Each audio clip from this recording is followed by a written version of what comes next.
Here's a segment from a recent Gun Talk radio episode. You can listen to all the Gun Talk radio podcasts however you tune in, or check out guntalk.com for more. Oh man, I am so excited to do this show today because we have so many things to talk about. Hey, I'm Tom Gresham, and this is Gun Talk. Who else would do this but me, right? Okay. Well, I'm just kind of nuts about the whole thing. We're doing this for 28 years. More than that now. Holy cow. If you want to be a part of the madness around here, if you want to call in, you want to complain, you want to bitch a little bit, that's fine. We'll take that call. 866-TALK-GUN gets you in, or Tom Talk Gun. Obviously, we'll take on your questions. I'll make up answers like I always do. And then somebody will call in and correct me. That's just how it works around here. A lot of things going on. We have new guns out there. We'll talk a little bit about that. We'll talk about the role of the revolver. Is there still a role? Yes, there is, in self-defense, and why you might want to be considering that, and how you're going to carry that revolver in the summer when we're dressing differently. We're also going to be catching up on Joe Biden's most recent lies about guns and gun laws, and even the NRA. It was bizarre. Even CNN has called out the president on this. It's just crazy what's going on these days. But first, what I want to do is invite a good friend of ours, an old friend, to join us right now. Cam Edwards from Bearing Arms. You know, Cam is a veteran of covering the Second Amendment for more than 15 years. Cam, partner, how are you? I'm good, Tom. How are you, sir? I am good. You're living on a farm near Farmville. It doesn't get any better than that. Well, that's right. Well, it's actually sun is shining today for the first time in about a week. So I'll take it, man. Yeah, no kidding. So, I mean, over on bearingarms.com, you're covering a lot of stuff on the Second Amendment and guns and everything else. It's kind of like bouncing around. One of the things I was going to throw out to you, just to kick it off here, is I get the impression occasionally that there are a lot of people on the gun side who don't really understand how vicious it can be in areas where you have an administration who doesn't like guns. And one that pops up is this story out of Honolulu where this sailor had his guns confiscated because he had gone to get counseling because he was homesick. Holy cow. Yeah, this is crazy. And, this is something that I think we're going to see more of, as these blue states try to figure out what they can get away with post-Bruin. In Hawaii, you have to have a permit to keep a gun in your home. You have to have a separate permit to carry a firearm. And so this sailor wanted to have his guns with him when he, moved to Hawaii. So he's filling out the form, and it gets to, something about a question about, do you have a significant mental illness? And the answer is no. But then during the records check, I guess they found out that, he had sought treatment for depression because he was homesick. This is what we want people to do, right? We want them to reach out and talk to somebody. But it didn't mean that he was, in an acute psychiatric distress or anything of that nature. But not only did they deny him a permit, they confiscated his firearms. So he sued, and thankfully a judge said, no, this goes too far. Now, the overriding statute, I guess, was not in question or did not fall as a result of this lawsuit. So they're still asking, and they're still seeking these mental health records. But Mr. Santucci did get his permit, and he did get his guns back, and now he's getting a check for about $130,000 from the state of Hawaii and the city of Honolulu. But listen, Tom, I'm really afraid that they're going to continue to, try to abuse the system because this is the system that they've set up. Their goal is to have as few gun owners as possible, and that means that they're going to deny as many of us as they possibly can for whatever specious reason they can find. And it's not just that they're denying the permits. As you point out, they're also looking for opportunities to go take guns away from people who already have permits. And there's absolutely nothing to make them think they're going to stop. Why would they? And you say, well, they got, they lost $130,000. They don't care about that. It's not their money. They're just getting that from the taxpayer. So it's like big deal. Until and unless somebody gets the law struck down, they will continue to do this because this is what they want to do. I mean, it goes to your point exactly, which is their goal, and I keep saying this over and over until people will get it, Their goal is for us to have zero guns, no guns whatsoever. Yeah, that's right. I mean, listen, don't take Tom's word for it. Take Gabby Giffords' word for it. She's the one who said no more guns. That's right. Tom, That's right. She says, guns, no more guns. Gabby Giffords. And the funny part was, and her PR person said, well, she didn't really mean that. She says, no, actually, I really mean that. Listen, as you well know, Tom, I mean, the gun control movement relies on incrementalism. They go with what they think they can get away with, right? And back in the 70s, it was, ban handguns. Well, that didn't really work out. But ban assault weapons, ban magazines. They've lost ground over the years, but they're still, active, and they're very well funded right now. And Bruen has reinvigorated the gun control movement. So you're right. They don't want any right to keep and bear arms. If they can pack the Supreme Court and overturn Heller and Bruen, they'll do that. Absolutely. I think that actually is, probably a more feasible strategy than Gavin Newsom's 28th Amendment. You said something interesting. Let me ask you. You said they're going to make life as hard as they can for as many gun owners as they possibly can, so there will be as few of us as possible. You said that Bruen has reinvigorated the gun ban movement. What do you mean? Well, I think it was, no pun intended, a shot across the bow. And for a while, I think the gun control movement has been, going back to the mid-'90s, I think, and the Democratic losses after the 94 assault weapons ban. I think gun control went from a third rail of Democratic politics for a few years to then something that Democrats wanted to support, but, they wanted to tread lightly. And I think, over the past 10 years, they've been more aggressive. But I think Bruen was when they realized, okay, this is getting serious now, right? Now we're not just talking about a right to keep a gun in the home. Now we're talking about a right to carry a gun around in public. And that's horrifying to them, that the right to bear arms would be seen as just as fundamental as the right to keep arms. And so I think, we've seen this concerted effort to pass as many bans on so-called assault weapons as possible, because they know that's coming down the road of the Supreme Court. Again, testing the limits of what they can get away with. All right, so fine, if we can't deny people a right to carry or a carry license under, what's your justifiable need, well, now we're going to make it impossible for them to carry anywhere. And New York, New Jersey, all these may-issue states have flipped, right? It used to be very few people could carry, but they could carry almost anywhere in the state.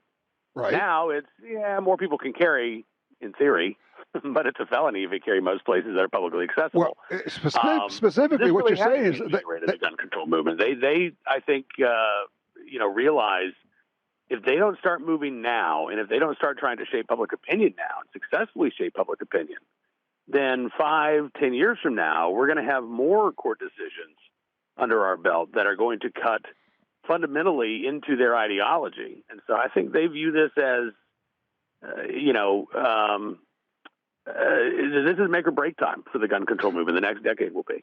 Yeah, I agree. We're talking with Cam Edwards from BearingArms.com. Cam, hold on. When we come back, I want to talk about something you just alluded to, which is this battle for public opinion. And while there are a lot of things where I am encouraged, on that one, I am very concerned because of the millions of dollars and basically the contributions in kind, if you will, from the general media with the brainwashing of America. We'll be right back with more gun talk. We're talking with Cam Edwards from Bearing Arms, BearingArms.com, BearingArms.com. I kind of kicked it off, and I said, I'm a little bit concerned with the idea is people always say, well, we got the Second Amendment, so they can't do anything to us. And I always tell them, you have the Second Amendment until you don't, or until it gets whittled down or watered down. And public opinion is key to that. And my big concern has been, Cam, that the media, of course, presents only one side of this. And every time the gun ban groups come up with key phrases, whether it's Saturday Night Special or assault weapon or gun violence, or they reinvent gun safety, the media picks up and runs with it. And while that concerns me, this week we had something very weird happen I'd love for you to talk about. Joe Biden's talking about guns and gun laws and making all this nonsense. And of all places, who steps up to call him on it but CNN, right? Yeah, even a stop clock, I guess, is right twice a day. And I don't know if this had anything to do with it, but I did see some prodding on social media to I think it was Daniel Dale, the CNN fact checker, about you guys never call out Biden for this stuff, and lo and behold, I think it was the very next day CNN did call out Joe Biden for the litany of lies, Tom. I mean, and just some weird stuff, just some really weird stuff. Like, listen, again, you and I have been around long enough. We've heard politicians who don't know the first thing about guns talk about guns, right? Right. The shoulder thingy that goes up and whatnot. Right. But when Joe Biden talks about pistol braces making, bullets fire or guns fire larger caliber bullets, when he repeats ad nauseum this lie that, you couldn't own cannons at the time of the Second Amendment, like PolitiFact called him out on this like 2 years ago. He keeps dropping this into his speech. And, I have a theory about this. And maybe it's a little conspiratorial, but I think Joe Biden actually does know a little bit more than he's letting on. Yeah. I think he has just such contempt for gun owners that he drops these things in knowing that they're wrong, knowing that he's going to get corrected. And it's basically the verbal equivalent of giving us the finger. This is what he really thinks about gun owners. This is what he really thinks about our right to keep and bear arms. It doesn't matter if he tells the truth, right? Because ultimately their argument really isn't based on facts. It's certainly not based on history or a real understanding of the Constitution. Right. It's based on the false premise that if we somehow ban guns, that people are going to stop dying, that violent crime is going to disappear, that gang members are going to, somehow be unable to carry out these drive-by shootings. Teenagers who are psychotic and don't get the mental health that they need, they're somehow not going to take out their despair and their rage on other people. If we just give up our guns, all that goes away. Yeah, Cam, of course he does it knowing that he's going to get away with it because generally the media is not going to call him on it. But I do want to point out, for those who didn't catch it, one of the two things he said were amazing. He keeps talking about, the gun industry is the only industry that can't be sued. We know that's not true. It's just that the law says you can't sue the gun industry when they make a perfectly functional and safe gun and somebody misuses it. Now you can't sue them for that. But then, I don't know where this comes from. Then he blows out, he says, and of course the NRA can't be sued either. And I'm going, what? Where did that come from? Tom, I can't really say it's family-friendly radio, but I think he pulled out of somewhere, inside his pants. Again, this is what I mean. I mean, Joe Biden, look, if he really, truly believes this, then Joe Biden's mental capacity has declined to the point that, God forbid, it might be time to invoke the 25th Amendment. But it could just be that Joe Biden doesn't care about the truth, and he doesn't care about the facts, right? This is about demonizing the NRA. It's about demonizing the firearms industry. It's about demonizing gun owners. And the way to do that, again, is not to tell the truth about any of those entities, but it's to lie about them. And if you can keep doing it and getting away with it, and this is where I end up going to my dark side, is there are tens of millions of Americans, maybe hundreds of millions of Americans who believe every word of it. And they will tell you, well, of course, you can't sue the gun industry. And, stabilizing braces, pistol braces, make calibers larger. Or as Biden says, if you put a gun on a brace, it turns it into a gun. You're going, what? What did he just, it's like, but people believe this when they don't know anything about it. And it's hard to imagine for you and for me and for people listening to this show, but there are a lot of people who don't know the difference between a pistol and a revolver and a rifle or semi-auto or a pump, or they don't know any of that stuff, and they don't want to know. They're actually weirdly proud of their level of ignorance, and they say, I don't have to know any of that stuff to know that guns are bad and you shouldn't have them. That's what we run into. Absolutely. I mean, I'll give you an example of this. We're seeing this out in California right now. I think it was Santa Monica that just put a halt on gun sales because somebody applied for a permit to open up a gun shop. It was guns were going to make like 10% of this woman's business, but oh my gosh, it was the first time somebody tried to open a gun store, so we can't do it, right? And all of the the NIMBYs came out. We don't need guns in our town. This happened in Eureka Springs, Arkansas, not long ago. Holy and cow. A lot of those same arguments that you just articulated, that was what people were saying. We don't need guns they're not our way of life. We don't need these here in rural Arkansas. So, yeah, this is a real phenomenon. I think you're right to be worried about it because, the emotional appeal of the gun control argument has always been its biggest strength. And when people are going on emotion, They're not thinking logically. They're not looking at the facts. They're certainly not looking at history. I got a proposition for you. I got an idea. All we need is we'll put you and me together as a team, and all we need is somebody to front us $100 million for a national publicity campaign, and we start working on actually getting the truth out and changing public opinion. We're going to need probably another 30 or 40 billion a year, and all we need is a Bloomberg-level sugar daddy to make this happen. You know what? If there are any Bloomberg-level sugar daddies that are listening, let's talk, because I think you're right. I mean, you know, we've been winning in the courts, and I think we've been winning more than we've been losing in the state legislatures. But you're right that we have to keep making these arguments in the court of public opinion. And, yes. You know, as much as I love the Firearms Policy Coalition's, you know, bleep you know on social media, that's not a winning legal argument that they bring to court. Correct. And it's not an argument that's going to win when you're talking to friends and family, right? We have to be able to talk about these things. Because if we don't, as you say, it's all too easy for non-gun owners to start believing the lies that they hear about us every day. You know, if you act, and you mentioned Firearms Policy Coalition, and they do good work. I understand that. Mm-hmm. But their public attitude, I think, is more designed to get members and raise funds than to do good, where it's the FU attitude, where they throw it out there. And while that, you know, rallies the troops and it's raw meat for our guys, people on the other side look at it and going, yeah, those are the a-holes that we don't want to have guns. Right. So, And you know, again, I think we're always going to have some of that because they don't want any of us to have guns. Well, that's no true. matter how polite or nice we are to them, right? But I'm not trying to appeal to the hardcore anti-gunners. I mean, they believe what they believe. Oh, yeah. No, you're never going to reach them. My neighbors, my family members who, you know, don't really know a whole lot about this issue. And ultimately, their issue is not guns. Their issue is they want their kids to feel safe when they go to school. Their issue is they're worried about increasing crime in their neighborhood where they live. And it's my job to say, look, I'm right there with you, but gun control is not the answer.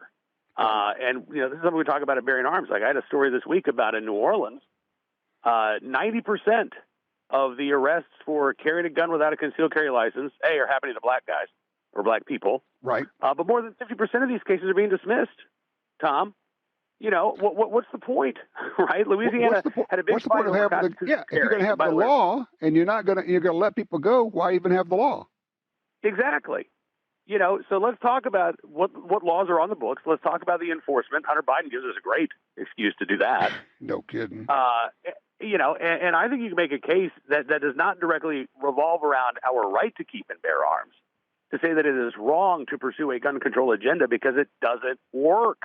And here are some things we can be doing that actually would make our kids safe, that would make it possible for our kids to play in their front yard in high-crime neighborhoods because these neighborhoods would be safer.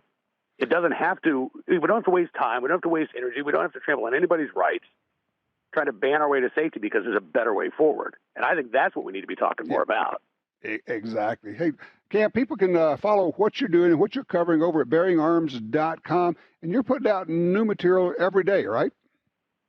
Yes, indeed. Every day. We're also doing Bearing Arms Cam and Company Monday through Thursday, so you can check that out on YouTube, Rumble, and all the major podcast platforms as well.